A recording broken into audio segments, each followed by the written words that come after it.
daughter suffered carbon monoxide poisoning and urgently needed to be taken to the hospital. However, the ambulance was blocked by my wife's car. She was carrying the man she had always loved, who only had a cold. She refused to move and even got into a fierce argument with the paramedics. She said, "Whether your patient lives or dies has nothing to do with me. I have a patient in my car as well. Why should I give way?" In the end, my daughter missed the critical window for treatment and passed away. From that moment on, my heart was completely dead. I took my wife to court. I cradled my daughter's lifeless body, the pain embedded so deep that I could not even find the tears to cry. The doctor's words haunted me. If only you'd been 10 minutes earlier, maybe she could have been saved. Out of nowhere, my wife Sheila Chapman's call broke through, my hands shaking as I picked up. "Hey, Tristan, it's just you and the kiddo for dinner tonight. I can't make it back. Jeff's down with a nasty fever, hit 39 degrees. It's pretty bad. Sheila, our little girl, she's gone." My voice was eerily calm, laced with despair. I had no desire left to live, cursing myself for not being able to join my daughter. "You're not making sense, Tristan. If you're sick, go to the doctor. Don't play around with our daughter's life." "Sheila," I could not contain it anymore and let out a roar. "You killed our daughter. If you have any heart left, get over to Somerset General Hospital now. What's gotten into you, Tristan? Jealous again? Well, let me make this clear. Even if you and our daughter were both dead, I'd still be here with Jeff." The call ended with Sheila's harsh words. She hung up. I realized I was blocked when I tried to call back. Finally, I let go of all the pent-up grief, sobbing uncontrollably as I held my daughter's icy body. I could not wrap my head around how Sheila could choose a man over us. How could she ever think I would joke about our daughter's life? I was the one who had been there since day one, watching our daughter go from crawling to her first steps, from her first words to calling out for daddy and mommy. I had been there until she turned 5. She would stay 5 forever. It was all Sheila's doing. If she had not forgotten to turn off the gas after making that late night soup for Jeff, our daughter would not have succumbed to the silent killer that was carbon monoxide. If that guy had not blocked the ambulance, if we had not lost precious time, my daughter might still be alive. She believed I was just being petty, making a cruel joke at the expense of our daughter's life. I was in a fog as I handled my daughter's final arrangements. When I got back home with her ashes, the place was a mess. Lacy bras, panties, skirts, jeans, they were scattered from the living room all the way to our bedroom door. From inside, I could hear sickening sounds. "Come on, Tristan might be back soon and my daughter's about to get out of school." "All right, sweetheart, call me hubby so I can hear it." "Ugh,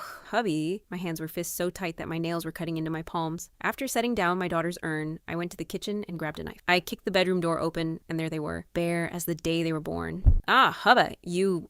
why are you back?" Sheila scrambled for the covers, trying to hide, while Jeff was drenched in sweat, clumsily trying to get his pants on. My eyes were red with rage as I stepped toward them, knife in hand. "Tristan, what are you doing?" Sheila's voice shook as she screamed at me. However, I was beyond reason.